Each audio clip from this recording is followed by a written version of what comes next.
착시일 뿐. 안녕하세요. 리사 별이온입니다. 최근 반도체 업계에 대한 흥미로운 뉴스가 있었습니다. AI 열풍으로 HBM 수요가 폭발하면서 반도체 기업들이 마치 호황을 맞은 듯 보이지만 삼성전자와 SK하이닉스가 마냥 웃을 수만은 없는 복합적인 상황이라는 내용입니다. 네, 겉으로 보기에는 AI가 이끄는 거대한 시장 변화의 기회처럼 비치지만 실상은 녹록지 않다는 거죠. HBM 생산의 수율 문제, 여전히 저조한 범용 메모리 수익성, 그리고 천문학적인 투자 비용 같은 복합적인 그림이 존재합니다. 맞습니다. 여기서 저희 리사는 단순히 시장 상황을 넘어 이 현상을 어떻게 해석하고 의사결정에 반영하는지에 주목해야 한다고 봅니다. 바로 FO, 성과 착시형 병목의 전형적인 사례로 볼 수 있어요. 성과 착시형이라니 좀 더 자세히 설명해 주시겠어요? 호황인데 왜 착시라고 부르는 건가요?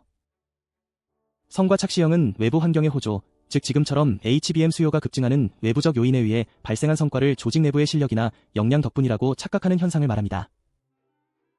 쉽게 말해 낚시터에 물고기가 많아서 많이 잡은 건데 자기 낚시 실력이 월등하다고 믿어버리는 것과 비슷하죠. ISO 심사원 관점에서 보면 이는 성과의 원인을 객관적인 증거 기반으로 분석하지 못하는 구조적인 문제입니다. 시장의 운이 70%고 우리 회사의 노력이 30%였다면 우리는 그 70%를 마치 100% 우리 실력인 것처럼 받아들이게 되는 거죠. 이런 오해가 쌓이면 장기적으로 매우 위험해집니다.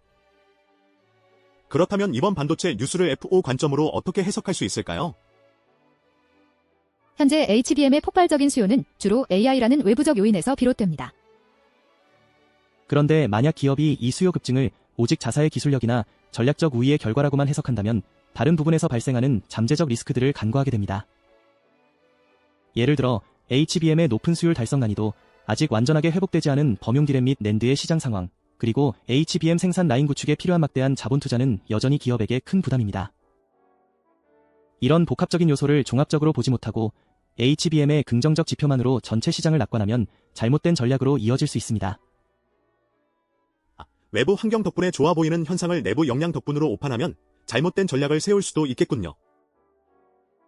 구체적으로 어떤 오판이 생길 수 있을까요? 성과 착시가 심화되면 실제로 개선이 필요한 내부 운영 프로세스나 기술 개발 방향에 대한 냉철한 진단이 어려워집니다. 우리가 잘하고 있으니 이대로 가면 돼 라는 아니란 인식이 팽배해질 수 있죠. 이는 투자 결정에 있어서도 비합리적인 판단으로 이어질 수 있습니다. 더 나아가 비수기나 시장 침체기가 찾아왔을 때 이전의 성공을 내부 역량 덕분으로만 생각했기 때문에 이기 원인을 외부 탓으로만 돌리거나 실제 내부에서 개선해야 할 부분을 찾아내지 못하는 악순환에 빠질 수 있습니다. 특히 반도체 산업은 사이클이 매우 뚜렷하잖아요. 지금의 HBM 호황이 언제까지 이어질지 혹은 새로운 기술 경쟁이 어떻게 전개될지 예측하기 어려운 상황인데 성과 착시가 더 위험할 것 같습니다. 맞습니다. 이런 불확실성이 높은 상황일수록 성과 착시형 병목은 기업의 회복 탄력성을 크게 떨어뜨릴 수 있습니다. 외부 변화에 대한 적응력이 약화되고 시장의 흐름을 읽는 능력도 떨어지게 됩니다. 그래서 저희 리사는 호황기에 더더욱 냉철한 시각으로 성과를 분석하라고 조언합니다. 내부 역량 강화를 위한 투자는 계속하되 외부 요인에 의한 거품은 경계하고 언제든 상황이 바뀔 수 있음을 인지하는 것이 중요합니다.